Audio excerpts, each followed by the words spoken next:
guys for our vlog for the day, ang ating unboxing ng ating dimmable LED light with tripod stand. Ayan. So, nakita naman sa ating video kung paano natin sinetap ang ating nabiling LED. Ayan, ring light sa Lazada. Ayan. So, ito. Ito na guys. Ayan. Ganda niya. Aww. Ayan. Ganito yung sample niya.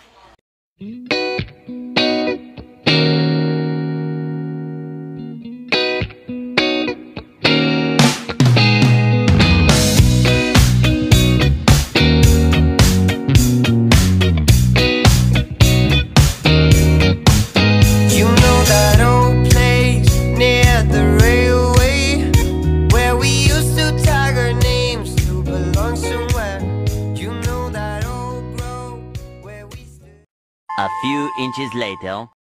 Hi guys, welcome back to my YouTube channel. Ayan guys, so for today's vlog, we will unbox the dimmable ring light with selfie tripod stand. Okay, so in-order natin to sa Lazada. Ayan, halos kadarating lang niya guys. So, samahan nyo ako sa pang-unbox ng ating bagong gadget. Ayan, sa gagamit natin sa ating mga vlog. Okay, so without further guys, i-unbox na natin ito guys. Muna natin patagalin.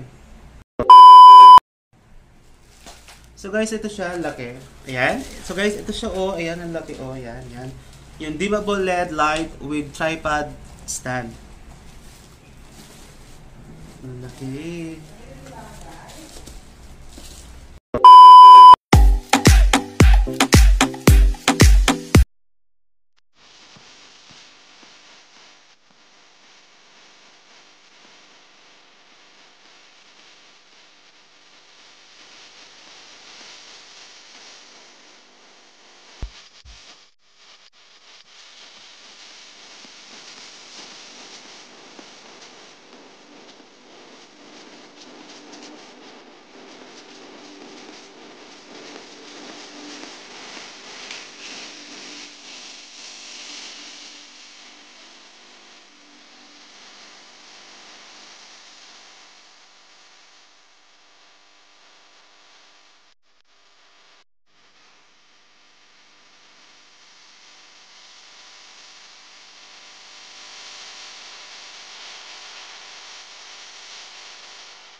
So yun guys, na-setup ko na. Ayan. So, meron siyang iba't ibang kulay. Multi-color siya. So, ito try natin yung mga iba't ibang color ng ating dimmable LED light. Ayan, ito. Yellow. Ito medyo white lang. Ayan. Ito, white. Yan. Ito lang guys. Yan. Ano maganda? Yan. Ganda, diba? Mura lang ito guys. Bilan na kayo sa Lazada. Yan. Maganda. Paglaruan ba? Yan.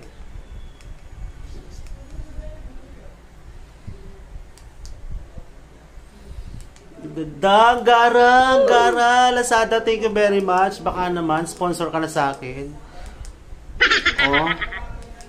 Ganda. Guys, mura lang. Bilhin na kayo. Yan. For our vlog for the day, ang ating unboxing ng ating dimmable LED light with tripod stand. Ayan. So, nakita naman sa ating video kung paano natin sinetap ang ating nabiling LED. Ayan, ring light sa Lazada. Ayan. So, ito. Ang ganda niya, guys. Ayan. Wow! Ganda niya. Ayan. Ganito yung sample niya. Ayan. So, perfect na perfect, guys, kapag nagbablog ka. Ayan. O kaya kapag nag-online selling ka, pwede rin ito guys. O kaya pag nag-online classes ka, pwede rin ito. So, kung nagustuhan mo ang video na to guys, like, share, and subscribe to my YouTube channel. Ayan, ring the notification bell button para updated ka kung meron akong i-upload. Mag-unbox ko kung magla-live ako sa aking YouTube channel. Okay. So, till next time guys. Bye!